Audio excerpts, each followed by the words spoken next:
Hello, it's Tom Donald from the London Contemporary School of Piano. Today we're going to look at the iconic song by Norah Jones, Don't Know Why.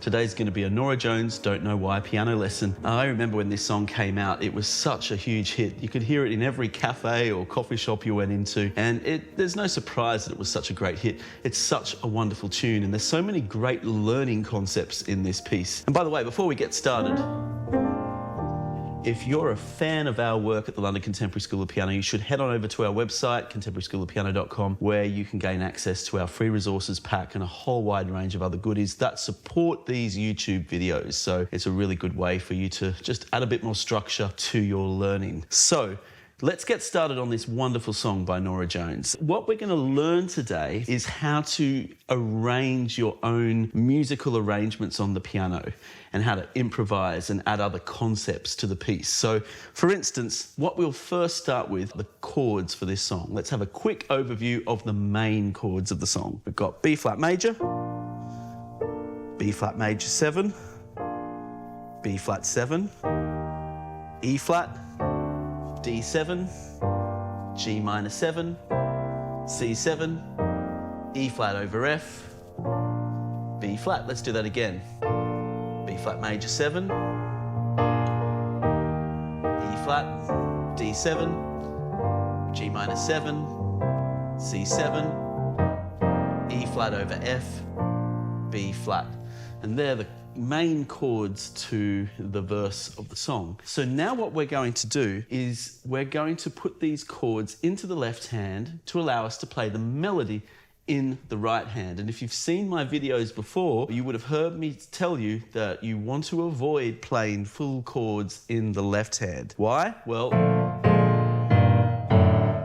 it just sounds muddy. If you're going to play chords in the left hand, you have to treat them a certain way in your piano arrangements to make it work. So I'm going to show you a really good trick to get a better sound from the left hand and to be able to still play the chord in the left hand. And the way we're going to do this is by reducing the chord down to just 2 notes. And by doing that, we get a much smoother, more musical arrangement in the left hand. So if you look at these wonderful chords, there's lots of 7th chords, but we're going to make a mixture of 7th intervals and 3rd intervals to formulate our left hand. So for instance, that's B flat major 7,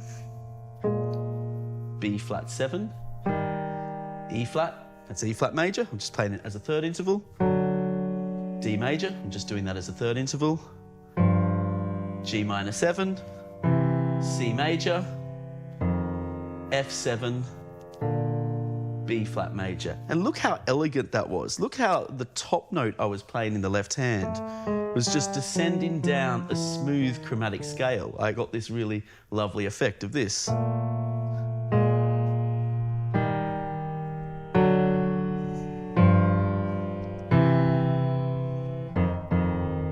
do that again.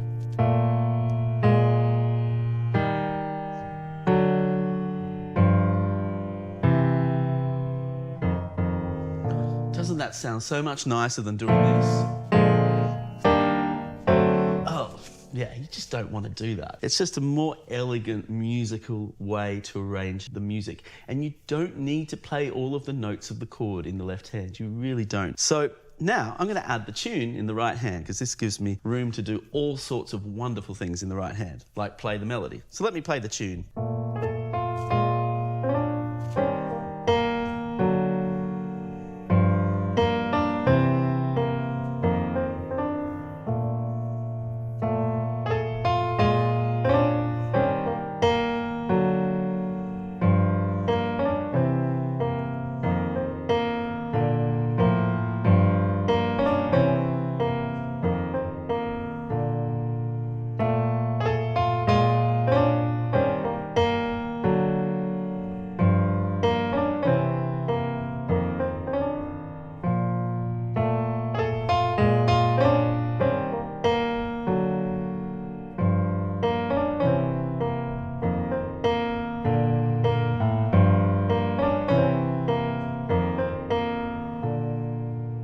Now you would have noticed in the right hand I was crushing a lot of the notes. Not all of them. And the reason why I was doing that was because you think of Norah Jones singing with her just amazing, beautiful voice. That she doesn't just sing notes precisely like she's on a piano. She often slides between the notes. That's what a lot of great pop singers do and jazz singers. They slide between notes. And I'm really just trying to imitate a singer here.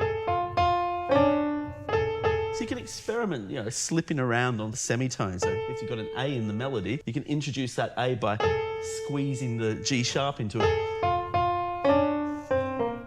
And the key is to do it tastefully, don't overdo it, or it will start to sound like, you're playing the Pink Panther.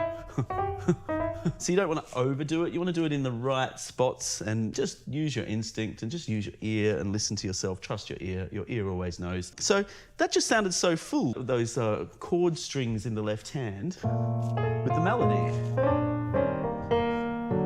So let's go to the middle part of the song, the middle section. Now I'm going to take a slightly different approach with the middle section of the song because the chords move a little slower in the middle part of the song. They tend to last for 2 bars. So I'm going to put the chord and the melody together in the right hand. So we have, these are the chords for the middle section.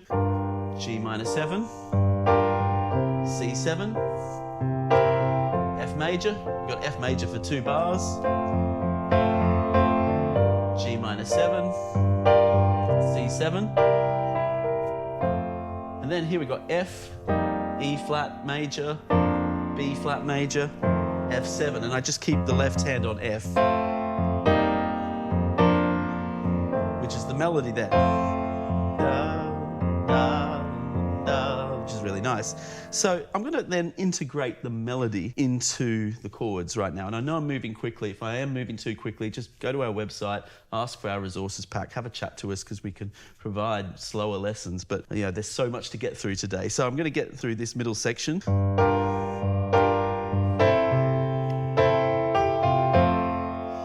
So that really filled out the chords nicely, and I was choosing my inversions based on keeping the melody at the top of the chord. That was a nice fancy voicing. I added the 7th and I've got an A in the melody, so I end up with the more complex sounding chords by putting the melody and the chord together. Let's do that again.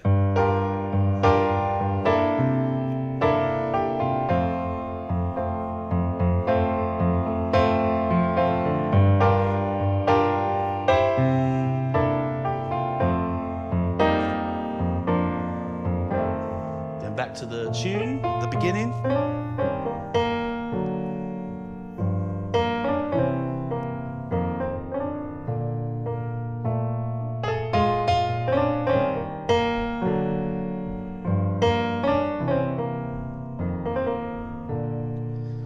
And then I've played the structure of the song. So you get a really full arrangement by using some of those concepts there. Now this is where it gets really exciting, when we start improvising the blues over the top of the piece. And you would have seen many of our blues tutorials on YouTube, and a lot of those tutorials we tend to focus on blues scales and 12-bar blues and blues concepts. But I have to tell you, when playing blues is most exciting when you plug a blues scale into a song that's just a jazzy, nice pop song that isn't necessarily directly a traditional blues piece. It really brings the piece to life. This fusion of beautiful chords and blues scale put together is just really exciting. So the blues scale that's going to work with this piece is the B flat major blues scale. These are the notes. Take note of this. B flat, C, C sharp, D, F, G, B flat. Now we have videos that discuss the theory of that, but they're your magic notes. By the way, that's exactly the same as a G minor blues scale. G, B flat, C, C sharp, D, F, G. Same notes, different order. So you can think of it as a G minor blues scale if that's easier for you.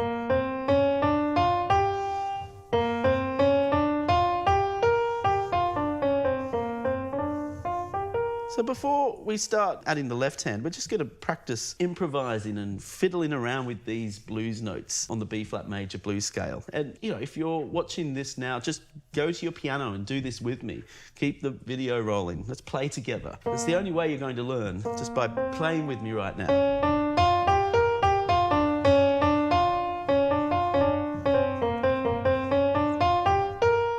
can go into different octaves.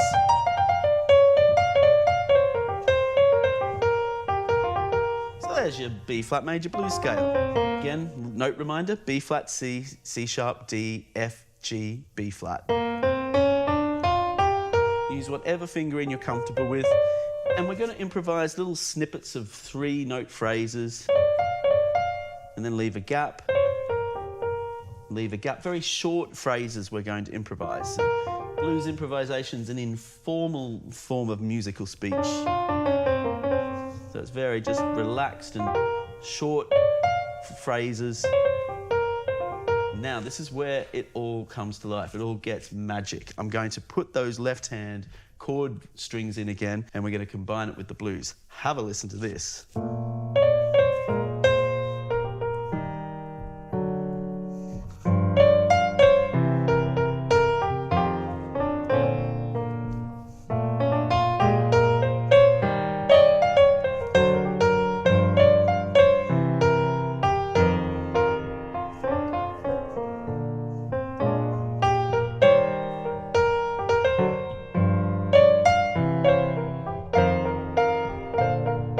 Okay, so let's do the whole song now.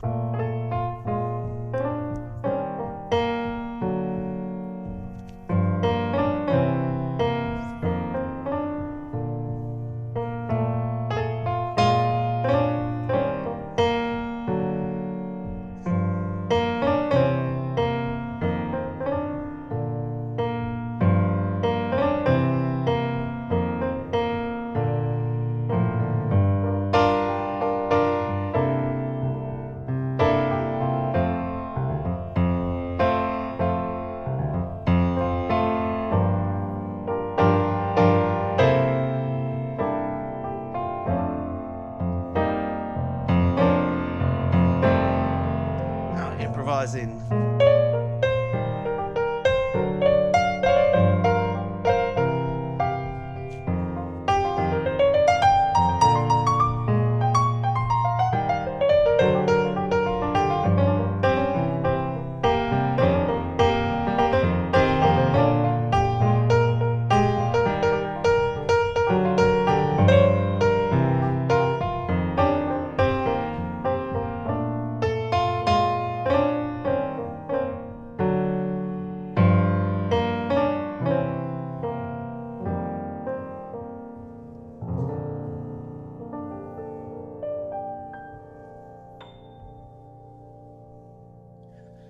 Now, if there's a song that you're dying to arrange on the piano or you'd like some guidance or help with, why not just drop over to our website, contemporaryschoolofpiano.com, send us an email, and our team will get in touch with you with options and ways that we can help you build your own musical journey, playing the tunes you want to play, and have a great day. I'll see you soon. Bye-bye.